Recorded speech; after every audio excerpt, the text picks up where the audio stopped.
சீக்கிரமே கண்மணி அன்போட மனசை புரிஞ்சுக்கிட்டு வீட்டுக்கு வந்தா பார்க்கவே சூப்பரா இருக்கும் அப்படின்னு நீங்க நினைச்சீங்கன்னா நம்ம சேனலுக்கு ஒரு லைக்கை போட்டுருங்க, சின்னதாக ஒரு ஹைக் பண்ணிடுங்க ஃப்ரெண்ட்ஸ். Thank you friends. வாங்க இப்போ நம்ம வீடியோக்குள்ளே போகலாம். இப்போ மாறி மாறி அன்புக்கிட்ட போயிட்டு பேசுகிறாங்க. நம்ம பாட்டி போகிறாங்க, நல்லா கூட்டுறதால அடி வாங்குற மாதிரி வாங்கிட்டு வந்துடுறாங்க. நல்ல முகத்தில் காரி துப்பாத மாதிரியாக பேசி விட்டுறாரு. அடுத்து பார்த்தா இந்த பிள்ளை போகுது. இதுக்கெல்லாம் தேவையா அன்பு அன்பு அப்படின்னுட்டு இன்னமும் நான் என்ன சொல்ல வரேன்னா, இந்த பிள்ளைக்கு என்ன புரியுதா புரியலையா, இல்லை நடிக்குதான் நடிக்காமல் உண்மையாக நடிக்குதான்னு புரியலைங்க.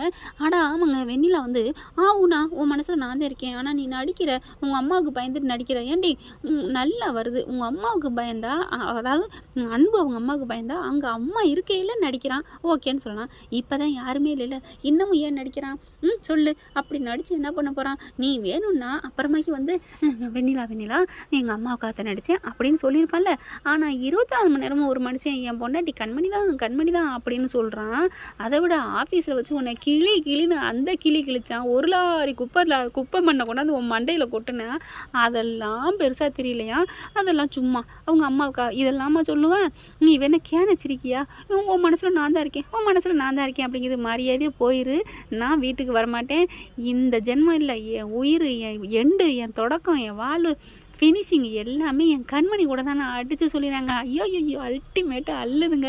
அப்படி விஜய் எப்படி காவேரி மேலே உயிராக இருக்காரா, அந்த அளவுக்கு நம்ம அன்பும் இருக்காருன்னா சூப்பர் தான் சொல்லணும். அந்த பிள்ளை அப்படியே போயிடுது. இவர் உயிர் அந்த நிதானமாக போதையில் கூட நம்ம பொண்டாட்டின்னு தான் இருக்காரு. அடுத்ததாங்க அப்படி போதையை போட்டுட்டு வீட்டுக்கு போயிடுறாரு. என் கண்மணி சொல்லிட்டு அஞ்சால பாட்ட மாதிரி பாடுறாங்க, திட்டி விட்டுறாங்க. உங்களுக்குலாம் இப்படிலாம் எப்படிங்க மனசாட்சி இல்லாமல் ஒருத்தவங்க வீட்டில் வந்து ஆடுறீங்க, இது என் பொண்டாட்டி விட்டுடி அப்படின்னு சொல்கிறாரு. மரியாதையாக போகிறீங்களா இல்லையா அப்படின்னு திட்டி விட்டு அனுப்பிச்சிடுறாங்க. அதுக்கப்புறம் கண்மணி போனதுக்கப்புறம் இவங்க என்ன பண்ணுறாங்க, சார் வாங்க சார் அப்படின்னு வீட்டுக்கு அழைச்சிட்டு இழுத்துட்டு போயிடுறாரு. உள்ளுக்குள்ளே போயிட்டு அவங்க அம்மா திட்டுறாங்க, என்னடி இப்படி பண்ணிட்டு இருக்காரு, நீ தாண்டி உயிர்னு வந்து கிடக்கிறாரு, ஏண்டி அம்மா நான் உயிர்னாலும் அன்னைக்கு அந்த வெண்ணிலா தான் விரும்பியிருக்காரு, அடியே அது முடிஞ்சு போச்சுடி. அந்த வெண்ணிலா மட்டும் என்ன அன்பு லவ் பண்ணிட்டு அங்கேயேவா இருந்தா, அவளும் இன்னொருத்தனை நம்பி தானே ஓடுனா, அது மட்டும் என்னடி அப்படிங்கிறாங்க.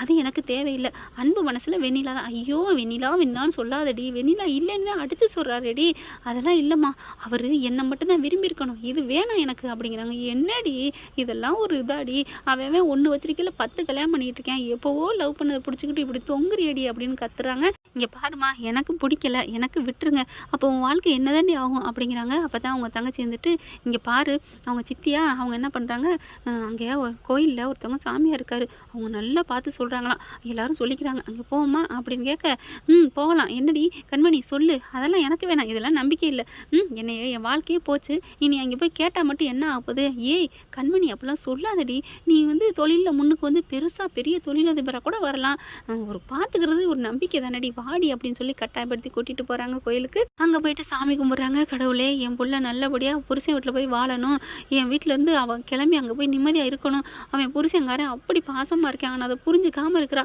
அவன் மனசில் நல்லபடியாக புருஷன் நல்லவேன்னு அப்படி நினைக்கணும், அந்த மாதிரி நீ வைக்கணும் சாமி அப்படின்னு சொல்லிட்டு வேண்டிக்கிட்டு இருக்காங்க. கண்மணி வேண்டுறாங்க.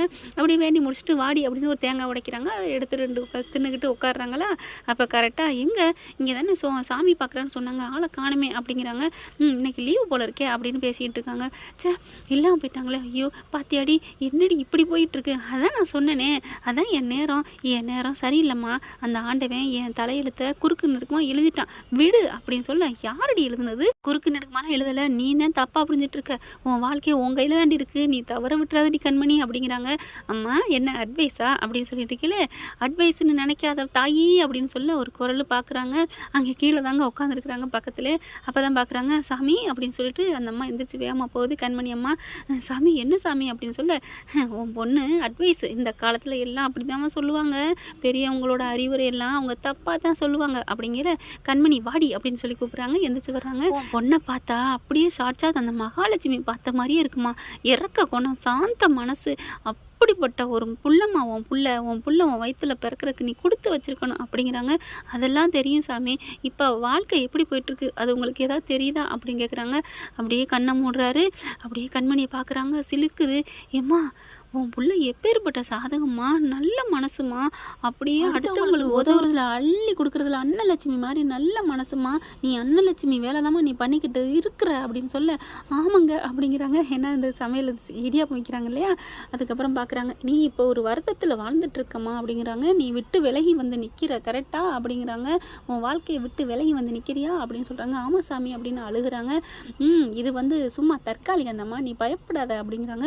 என்ன சாமி சொல்கிறீங்க? ஆமாம், இது சும்மா காற்றடிக்கிறதுல இப்படி ஆடிக்கிட்டு இருக்கு, அப்புறம் காற்று நின்று ஸ்ட்ராங்காக நின்றுரும், நீ கவலையப்படாதம்மா. ஏன் சாமி, எதுக்கு சாமி இப்படி என் மகளோட வாழ்க்கை, அது வந்து உன் கையில் இருக்கிறத நீனே தொலைச்சிட்டு தேட நினச்சா என்னமா அர்த்தம்? கையை இறுக்கி பிடிச்சிட்டு இருட்டுன்னு சொல்கிற, கையை விரிச்சு விடு, அப்படியே வெளிச்சம் தெரியும். மாணிக்க கட்டிம்மா, மாணிக்க கட்டி உன் வீட்டுக்கு வந்தவர், அந்த இதை விட்டுறாதீங்க. உன் மருமையை மாதிரி, உன் வீட்டுக்கு வந்த மருமை மாதிரி எவனும் நல்லவன் இந்த உலகத்தில் இருக்கானான்னு சொல்ல முடியாது. உன் மகளுக்காகவே வாழ்ந்துட்டு இருக்கான். உன் மருமையனும் அங்கே இல்லை, உனக்கான மருமையனும் சரி உன் மகளும் சரி இருக்க வேண்டிய இடத்த விட்டு வெளியில் திரியிறாங்க. 2 பேரும் ஒன்று சேர்ற நாள் வெகு தொலைவில் இல்லைம்மா. சேருவாங்க, சகதியாக இருக்கிறதையும் வெளியில் அடித்து துரத்துவாங்க, இது உறுதிமா அப்படிங்கிறாங்க. கண்ணை மூடிக்கிட்டே சொல்கிறாரு. கண்மணி அவங்க அம்மா பார்க்குறாங்க. போதுமாடி, நீ உன் புருஷன் நல்லவன்னு சொல்லிட்டாரு, போதுமா சொல்லிட்டாருமா, ஆனால் வெண்ணிலாவை அப்படிங்கல அப்படின்னு சொல்லிட்டு கண்ணை திறக்கிறாரு. என்னம்மா, நான் சாமி சொன்னதுக்கப்புறமும் நீ குறுக்க சொல்லிக்கிட்டு இருக்கிற, என்ன நினச்சிட்டு இருக்கிற? உன் புருஷன் மாணிக்க கட்டின்னு சொல்லிட்டேன், அதை விடவும் சும்மா ஆனா ஓனான்னு சொல்லிட்டு இருந்தேன்னா உன் வாழ்க்கையை நீயே கெடுத்துக்காத. இன்னும் 4 நாள் இந்த வெள்ளிக்கிழமைக்குள்ளே நீ அந்த வீட்டுக்கு போய் சேர்ந்துட்டின்னா உன் வாழ்க்கை அமோகமாக இருக்கும். நீ போகலை வெள்ளிக்கிழமைக்குள்ளே, உன் வாழ்க்கை அவ்வளோதாம்மா. உன்னோட கிரக பலம் உச்சத்தில் நிற்கிது, ராசி தூக்கலில் நிற்கிது. அந்த தூக்கலில் நிற்கிறத நீ காப்பாற்றிக்கிறியா இல்லை கைவிட்டு போறியாங்கிறது உன் பொண்ணு கையில் தாம்மா இருக்குது அப்படின்ட்டாரு. ஆனால் உன் மாங்கல்யம் உனக்கு கொடுத்தவன் தங்க கட்டி வயிற கட்டி, அவனை தவற விட்டுறாதம்மா அப்படின்னு சொல்லிட்டு கிளம்புறாரு. அப்படியே கண்மணி ஆடி போகிறாங்க. அதுக்கப்புறம் கண்மணி கூட்டிகிட்டு, வாடி என்னடி பண்ண போகிற அப்படின்னு சொல்ல, என்ன பண்ணுறதுன்னு ஒன்றும் புரியலம்மா அப்படிங்கிறாங்க கண்மணி.